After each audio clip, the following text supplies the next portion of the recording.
محمد بلصفر كاتب الجوله عن الكونفدراليه الديمقراطيه للشغل. هذه الوقفه الاحتجاجيه ديال اليوم جات نتيجه عن الغلاء اللي كاين والوضع الاجتماعي اللي كيعيشوا المغاربه والظروف الصعيبه اللي كيعيشوها المغاربه كاملين في جميع القطاعات.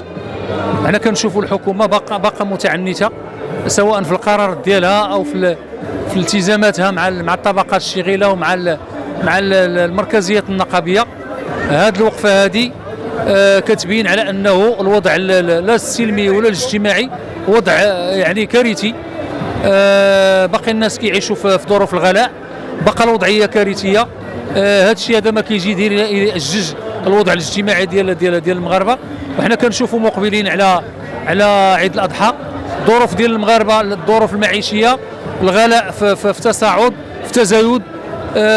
كنشوفوا يعني واحد المجموعه ديال المواد لا الاوليه ولا الخضار ولا الفواكه بقى في الاثمنه ديالها.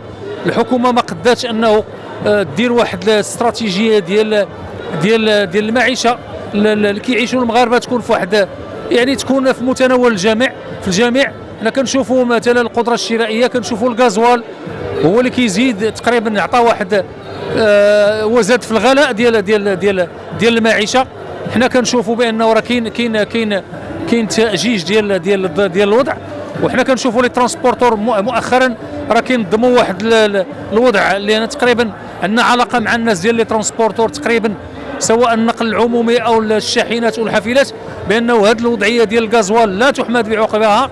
وكاين كاين يعني الدعم كل شيء ساكت على الدعم، لان كنشوفوا الحكومه الغازوال تقريبا غادي تقريبا في 12 في 11 ونص.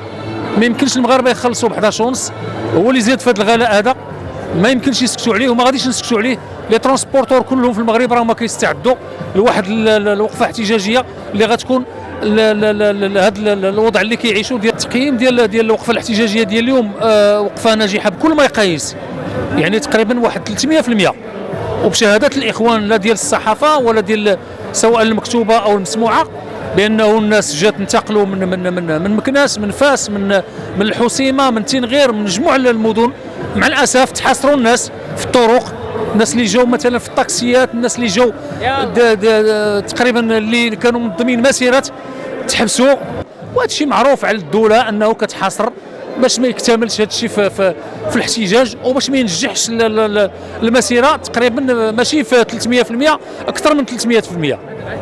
الحضور عنده رساله للحكومه انت كعضويه القيادي رسالتكم بشكل مباشر يعني رساله مباشره الرساله ديالنا من خلال هذه الوقفه الاحتجاجيه ديال اليوم هو انه الحكومه تراجع على هذا الشيء ديالها، تراجع على الاثمنه ديال الغلاء، تراجع على الغازوال، تراجع على القرارات ديالها سواء الطبقه الشغيله او مع الهيئات المركزيه النقابيه. وهذا التعنت ديال الحكومه ما غيدينا الا انه يتزاد تاجيج ديال الوضع.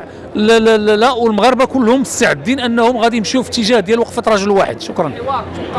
الحوار متوقف. الحوار شوف الحوار الغير مثمل لابد ما يتوقف. الحكومه خصها تراجع على القرارات ديالها وتراجع على التعنت ديالها وتعطينا البرنامج اللي جات فيه نهار الاول. ماشي هو هذا البرنامج ديالها، برنامج كان غادي انه المجتمع المغربي غادي يعيش مزيان، غتكون اثمنه مزيانه، غادي تكون لا مثلا المخطط الاخضر، لا يعني واحد المجموعه الغازوال اللي كيتشرى باثمنه من الدول برا وكيتباع في المغرب باثمنه غاليه.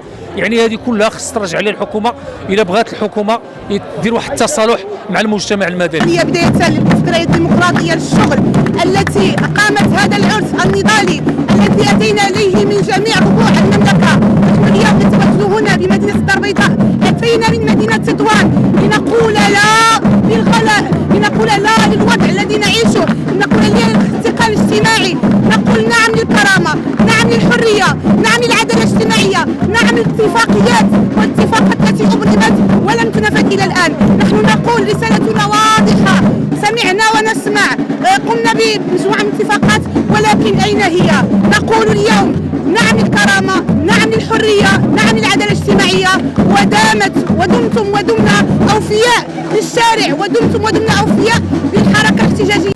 ما تنسوش تابوناو في لاشين وتاكتيفيو الجرس باش يوصلكم الجديد من فيديوهات المغربي اليوم.